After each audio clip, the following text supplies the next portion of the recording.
So, hello everybody. My name is Tony, and welcome to the next episode of Live Podcast. In this episode, we are welcoming to our first female guest, Safaria. Welcome. Thank you, Tony. It's good to be here. I am very glad to hear this. So, let's go to have first question. So, my first question is for people who don't know you yet, who is Safaria in one sentence? In one sentence. Yeah, one sentence. People usually get shocked about how much energy I give off. I can understand them. And in one sentence, who am I in one sentence? The thing that pops up in my head is kind of a cliche, but I can be sort of the blessing Mm-hmm. that you long for, or I can be the most horrible experience. My nickname is actually Tiger. And I got this nickname because a friend of mine, he said that an encounter with you is like seeing a tiger in the wild. It's either the most wonderful experience or it's your worst freaking nightmare. I am with your friend. No, I know. So, why did you choose the name Divine Guardian? Divine Guardian, because I protect the truth from the lies and the twists that it is under attack from. And that's a divine possession by God, because human beings don't really recognize truth on their own. That's true. We need help. That's true. And I defend it. It's my hill to die on. Defend it to my last breath, regardless of my own emotions. Yeah, I think it's strong will. So, what do you think the people misunderstanding about you most? I think people misunderstand that I'm really, really very shy, and I get super stressed out with attention, and people think that I dress differently or that I do different kind of hobbies and that I expose myself because I want attention. That's not the reason why I want it. I really just want them to come into my world of wonder and partake of the joy that I feel. That's my intention. Mm-hmm. Does it answer your question? Yep, I think that was a good answer. Great. So, what was your life like before you become the woman you are today? I was headed down a really, really, really dark path. I've always been sort of led by God, but I was very confused about who God was. And I was breaking a bunch of rules. And I didn't really have the integrity, because you can't have integrity when you're breaking rules. And this is the thing about the 10 Commandments, because it's the ground rules for how human beings not only behave towards one another, but it's how we behave towards ourselves. Because true. if we steal, or if we bear false witness, or if we lie, or if we kill, we change on a fundamental level. And I was heading down a really dark path before I found God, and before I found that He had plans for me, and before I found that He saw my value even before I was deserving of it. I think everybody has this moment in life, and Yes. it's very important how you choose if you are going to be bad or Yes. So to answer your question with one sentence, sort of, I was very confused before I was who I am today. And I was very stuck in a pattern of a prison, a mind prison, where I thought that I could never really escape all of the tortures that I had experienced, and all of the negative things that I kept enforcing the prison to say to myself. I didn't really think that I could escape, so I guess I was a loser. yeah. So, but you win this battle, and you are a good a crazy woman. So my next topic will be about faith, God, and inner strength. Strength. So, what role does God play in your daily life? Practically, not just spiritually. Practically. Yeah. Practically, he orders my mind. And the way I practically do that is that I write a letter. It's sort of like a Dear Diary, but it's more like Dear God. And I structure my love letter based on adoration, confession, thanksgiving, and supplication in that order because it pulls the most important aspects in the correct place. God is sovereign. Hmm. Thank God. Yeah.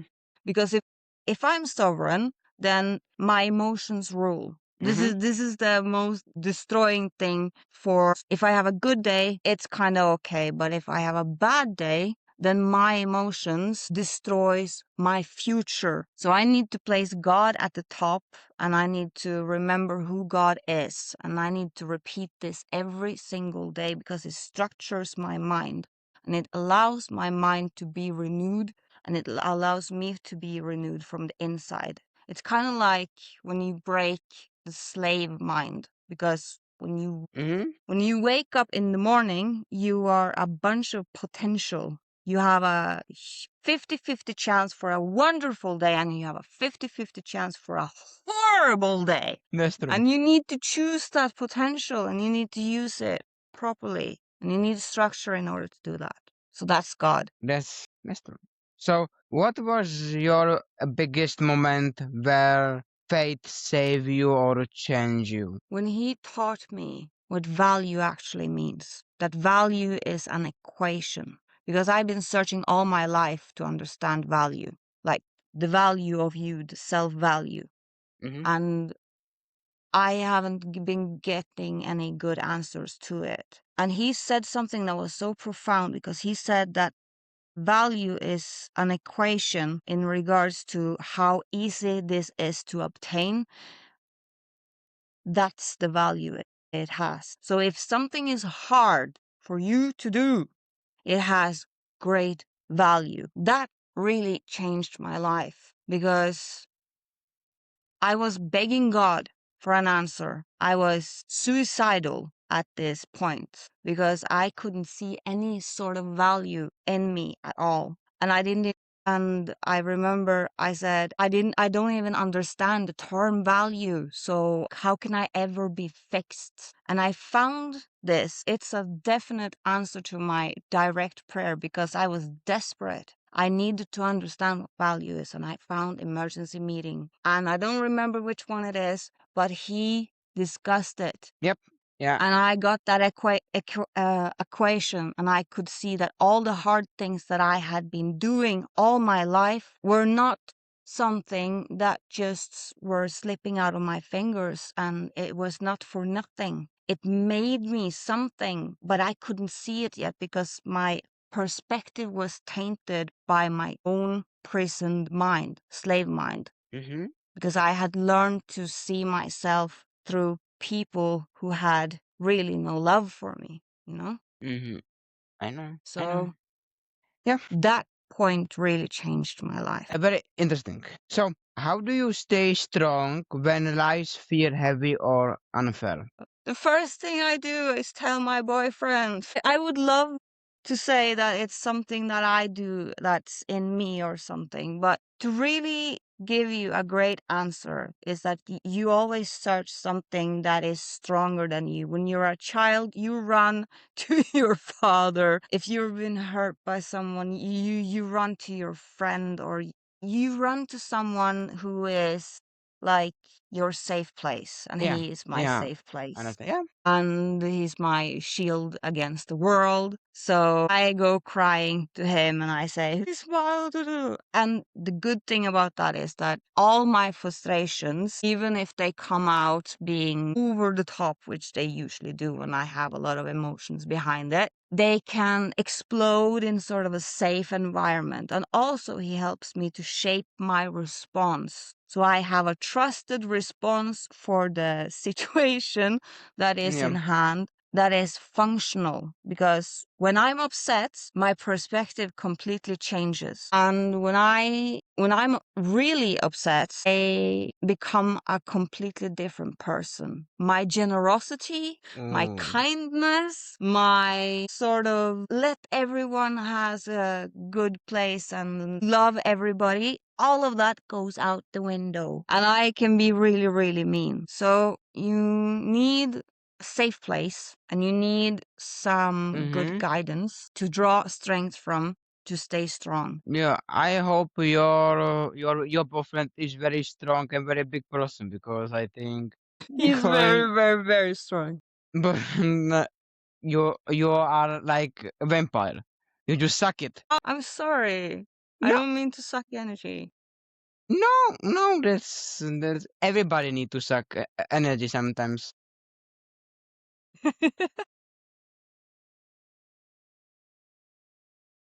And I am very happy you are in good mood because otherwise you will kill me like 2 weeks ago. Don't worry about that. Okay, so what discipline mean for you and how do you build it? How you build discipline? That's a Yeah. good question. You do something consistently every single day for 21 days. Mm-hmm. And the thing about discipline is that if you if you start to do something and you jump off, then you're building something that is completely against the discipline that you already built. So you don't only ruin it, but you really, really ruin it. So when you want to start a discipline in something, you have to choose something that is so small that feels completely insignificant. But if you can build that for Yeah. 21 days, then you can start another thing that is a little bit more significant. But you have to start with insignificance when you're building discipline, because discipline is Think hard. I was heard like if you can do one thing good, you can do anything Yeah. good. Yes. But the interesting thing about discipline, when you're building it, it won't be good. Yeah.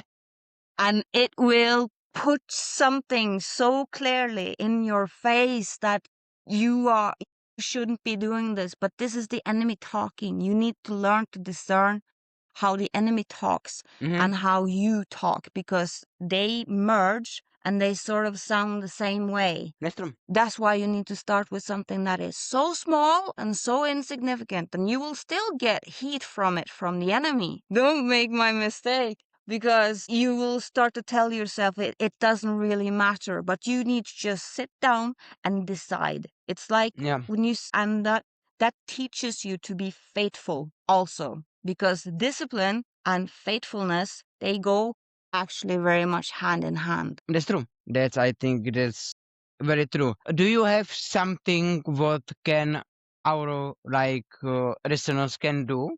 What is the smallest? What can like build? I started doing push-ups in the morning, and I could only in the beginning I could only do like one or two or three or something. And it's a really good way for you to put strength in your body through energy, Yeah. through your mind, because when you're doing a push-ups, you're setting your mind down on the floor, The, you know? yeah. And when your mind are down on the floor and you're actually feeling the connection, if you can do this for 21 days, your life will improve. That's true. That's true. So do push-ups. Yes, but don't do a bunch of push-ups, because you have to do the same amount every single day. That's the only way it works.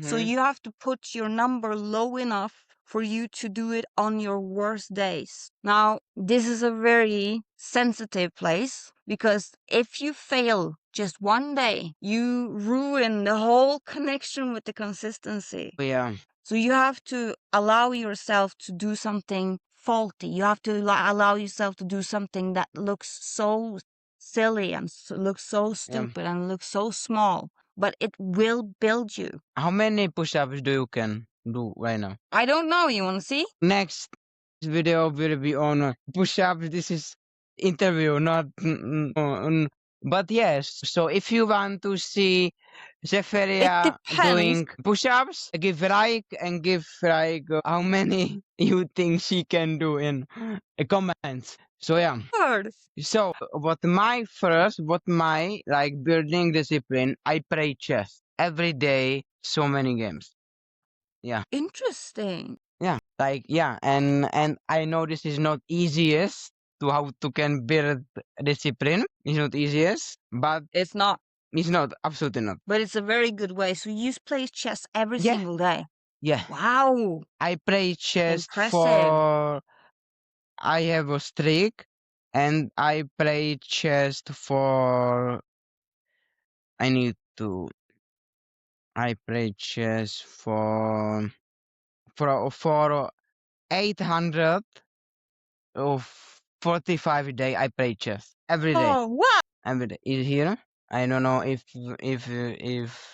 mm, so yeah. That's a lot of days of chess. Yeah, it's like 3 years every day. 3 years every day. Every day. Can you feel the skill building? Like yes, and I can feel like changing in my mind because like Yes. chess is change you. Like Yes. yeah, absolutely. So yes, so my first pick was chess. Like yes, I was doing something like but not like every day. The chess was the first thing I was doing every constant day. Wow. I've not even done push-ups every day. I've done it for 21 days to Yes, sort of fix my mind.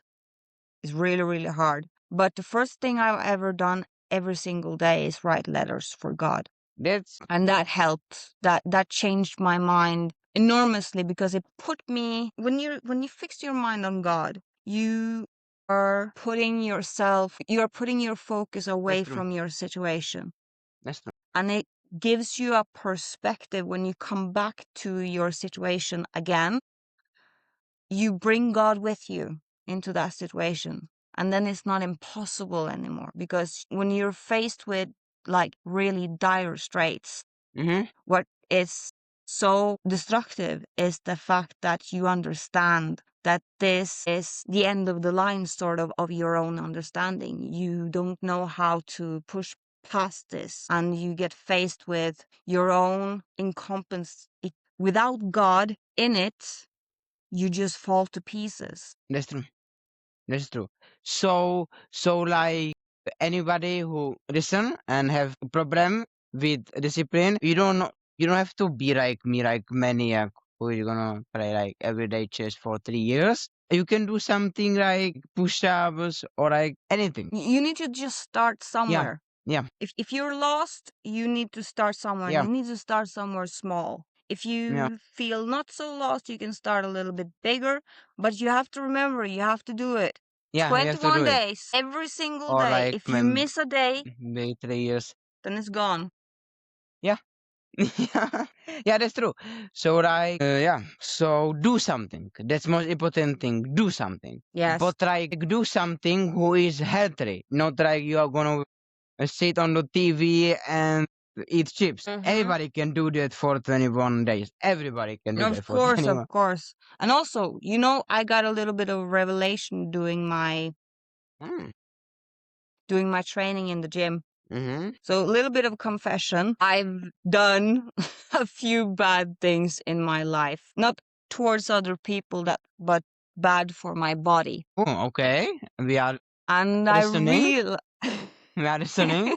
when you get knowledge or when you get something through ill-gotten ways. So for example, when you gain confidence and you are on drugs or you have drink alcohol, Mm-hmm. that situation gets rooted and packed together with the experience of the alcohol. And Yeah. when you later in life understand that alcohol and drugs are bad for you, all of that confidence, all of that experience, all of that previously sort of acquired knowledge, it gets tainted and Mm-hmm. you lose the confidence level that you have gained because it's connected to something that you now understand for yourself and accept is bad. That's true. Because you can't have a little bit of bad and then seriously bad. Your brain don't understand the difference. It only understands bad. So when you do drugs and you use drugs to interact with people and to sort of get you to learn social experience, all of that social experience goes away when you stop doing the drugs. Yeah. So like, don't do drugs, kids. Don't do Don't do drugs. it. It's a bad. It's It's a seriously bad seriously for you. don't drink and don't do drugs. So right now I want to talk about your school, TRW. You are in TRW. I think you are few women there. I So what's the first attract you to TRW? The a community around it, or was something different? Actually, I joined TRW before it was called TRW. Joined it when it was the Hustlers University. Yep, And I joined because my own plan for sort of salvaging my career as a deck officer went out the window. gone. And I needed, yes, and I needed something else to sort of save me from the storm that I was in.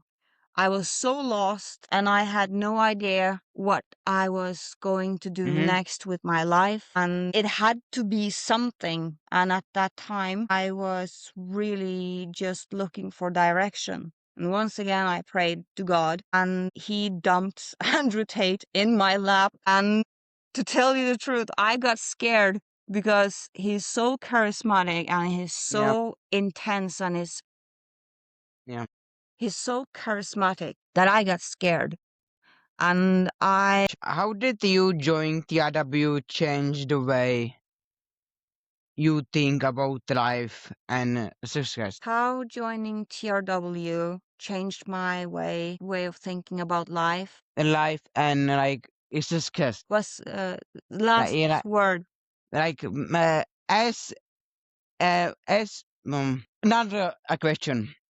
Another question. Okay. What lesson in TRW hit you hardest? And TRW hit me hard. I'm not sure if I can choose because they are so good at providing lessons that Yeah. help me to structure my mind. So it's very hard for me to choose the one that has the most impact. But I think perhaps the short form lessons from Professor Pope, his little nitbits, Professor Diaries, you know what I mean? Of course. There's so much value to be found when you allow your mind to be opened to the fact that you can also be on the winning team. Yeah. I think I think it's very important to know this is possibility you can win. Yes, and I think I'm not sure which lesson it is directly, but for me to discover how much, because I've always believed that I had an open mind, and I really had, according to I mostly believe what you. was outside. But when it came to the fact if I could actually change my life and to acquire the things that I want, Mm-hmm. this had died away in Oh. me in a way Mm-hmm. that I was really uncomfortable of seeing because you have protection. You have so much protection inside your mind from realizing That's true. how far you are from all the things you want. So you sort of like settle with something that you can obtain. And this brings you comfort, but it's a very false kind of comfort and it's very dangerous because it stops you from going to find all of the other things that you actually do want because you already crossed them out that this will never be for me and I will have to do this and be grateful for this because this is on my level. So what really was mind blowing, truly, in good ways and in hurtful ways, was that you can actually go past those barriers, but it requires you to actually try. And when you actually try, you actually fail the Yeah. first times you try. So You have to so get I back up. have that's true. So I have one bonus question. I think this question is very interesting. So one habit you refuse to lose. Huh? But one bad habit you refuse to lose. I Can fluffing love candy. you understand that? And I when I get upset, that's the second thing I do. When I get upset, I need a little bit of candy to make myself feel so better. So I so tell my boyfriend this is like so this is horrible, and then I go buy candy. And it's a so bad habit because candy does nothing good for me. yeah, I understand that. So like your boyfriend have like lost the whole like chest, and this is like a candy. I say now a candy. Are you good? Please don't kill me. Good. Okay, yeah, I understand that. That was the question, right? Which bad I habit understand. I refuse to lose? Yeah, Funny. yeah, I understand that. I love Haribo. Did I But understand the question? yes, Did I answer something? yes, Okay, good. yes, you answer very good. You answer good. My bad It's the habit. one thing that I actually do refuse to lose because I need to feel a little bit better as well as having solution. Yeah, but I think this is the best bad habit in this bad habits. I think it's some bad habit for sure.